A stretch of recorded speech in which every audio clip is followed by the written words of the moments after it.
കടുത്ത സീരിയൽ വിരോധികളെ പോലും സീരിയലിന്റെ ആരാധകരാക്കി മാറ്റിയ ഒരൊറ്റ പരമ്പര മാത്രമേ ഇന്ന് മലയാളത്തിലുള്ളൂ. ഫ്ലവേഴ്സ് ചാനൽ സംപ്രേഷണം ചെയ്തിരുന്ന ഉപ്പും മുളകും എന്ന പരമ്പരയായിരുന്നു അത്. 1000-ലധികം എപ്പിസോഡുകൾ പൂർത്തിയാക്കിക്കൊണ്ടായിരുന്നു ഉപ്പും മുളകും പരമ്പരയുടെ 1ാം സീസൺ അവസാനിച്ചത്. ആരാധകരെല്ലാവരെയും അത് വല്ലാതെ ദുഃഖിതരാക്കി. എന്നാൽ ഒട്ടും വൈകാതെ സീരിയലിന്റെ 2ാം ഭാഗം പുറത്തുവന്നു. പിന്നീട് അതും അവസാനിച്ചു. നിലവിൽ ഫ്ലവേഴ്സ് ചാനലിൽ സംപ്രേഷണം ചെയ്യുന്നത് ഉപ്പും മുളകും പരമ്പരയുടെ 3ാം സീസണാണ്. പരമ്പരയിലേറെ ശ്രദ്ധിക്കപ്പെട്ട കഥാപാത്രമായിരുന്നു ഗൗരി എന്ന കഥാപാത്രം. നടി നിഷ സാരംഗായിരുന്നു നീലു എന്ന നായിക കഥാപാത്രത്തെ അവതരിപ്പിച്ചിരുന്നത്. ഈ നീലുവിന്റെ സഹോദരനായി എത്തിയത് SP ശ്രീകുമാറും. SP ശ്രീകുമാറിന്റെ ഭാര്യ കഥാപാത്രമായിരുന്നു ഗൗരി എന്ന കഥാപാത്രം. ഈ കഥാപാത്രത്തെ അവതരിപ്പിച്ചത് നടി ഉണ്ണിമായയായിരുന്നു. ഇതിനോടകം തന്നെ താരം ലക്ഷക്കണക്കിന് ആരാധകരെയാണ് സ്വന്തമാക്കിയത്.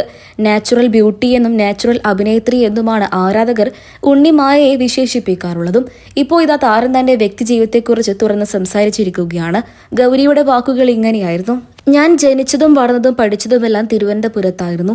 ഇപ്പോൾ കുടുംബത്തോടൊപ്പം അവിടെ തന്നെയാണ് താമസവും. എന്റെ പേര് ഉണ്ണിമായ എന്നാണ്. ചെറുപ്പത്തിൽ അമ്മയും അച്ഛനും ഇട്ട പേരാണത്. എന്നാൽ ഇപ്പോൾ ആരാധകരെല്ലാവരും എന്നെ വിളിക്കാറുള്ളത് ഗൗരി എന്നാണ്. അതുകൊണ്ട് ഗൗരി ഉണ്ണിമായ എന്നാണ് ഇപ്പോൾ ഞാൻ എന്നെ തന്നെ വിശേഷിപ്പിക്കാറുള്ളത്. ഉപ്പും മുളകും പരമ്പരയാണ് ഞാൻ ആദ്യം അഭിനയിച്ച സീരിയൽ. എന്നാൽ ഇതിനു മുമ്പ് ഞാനൊരു സിനിമയിൽ അഭിനയിച്ചിട്ടുണ്ട്. മുറ എന്നായിരുന്നു ആ സിനിമയുടെ പേര്. ആ സിനിമയുടെ എഴുത്തുകാരൻ തന്നെയായിരുന്നു ഉപ്പും മുളകും പരമ്പരയുടെയും എഴുത്തുകാരൻ.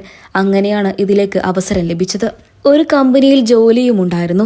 ജോലി രാജിവെച്ചാണ് അഭിനയ മോഹത്തിനോടുള്ള അതിയായ ആഗ്രഹം കാരണം മോഡലിംഗിലേക്കും അഭിനയ രംഗത്തേക്കും ഗൗരി എന്ന ഉണ്ണിമായ തുടക്കം കുറിച്ചത്.